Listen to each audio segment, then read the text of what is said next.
சரியா? உங்களுக்கு ஒன்னு வாங்கினா ஒன்னு ஃப்ரீங்க. ஆடி ஆஃபர் கொடுத்துட்டு இருக்கோம். வாங்க உங்களுக்கு தரேன். வாங்க. வந்து ரெட்மி 10 பிரைம் ஓகேங்களா? இந்த வாட்டி நாங்க கொண்டு வந்திருக்க ஸ்டாக் பாத்தீங்கன்னா ரெட்மி 10 பிரைம். இங்க பாருங்க எவ்வளவு ஸ்டாக் வச்சிருக்கோம் பாத்துக்கோங்க.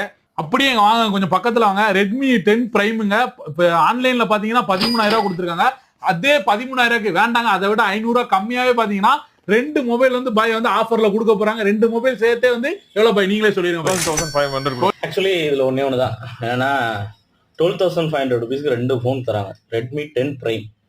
ரெட்மி 10 பிரைம் நீங்க நல்லா நோட் பண்ணீங்கன்னா அது ஒரு 2022 மாடல். ஆக்சுவலா இது ஒரு அவுட் ஃபோன். இதெல்லாம் எப்படி சேல்ஸ் ஆகுது அப்படின்னா, மொத்தமா ஒரு கார்பரேட் என்ன பண்ணும், இப்போ ரெட்மி கம்பெனி எல்லாத்தையும் மொத்தமா மேனுஃபேக்சர் பண்ணும்போது ஒரு ஃபெயிலியர் மாடல் இல்லை வந்து மூவ்மெண்ட் இல்லாத மாடலை மொத்த ஃபோனையும் மொத்தமாக லோக்கலில் சப்ளையர்ஸ் கிட்ட சைனாலேயோ இல்லை எங்கே மேனுஃபேக்சர் பண்ணுறாங்களோ அங்கே விற்றுருவாங்க. கிடையாது, எதுவுமே கிடையாது. எல்லாமே இவங்க ஓன் ரிஸ்கில் தான் சேல்ஸ் பண்ணுறாங்க.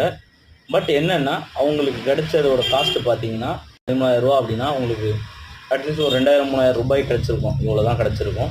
இது 2 ஃபோனை வந்துட்டு 12,500 ரூபாய்க்கு விற்கிறப்போ அவங்களுக்கு ஆட்டோமேட்டிக்காக ப்ராஃபிட் அதிகமாகிடும்.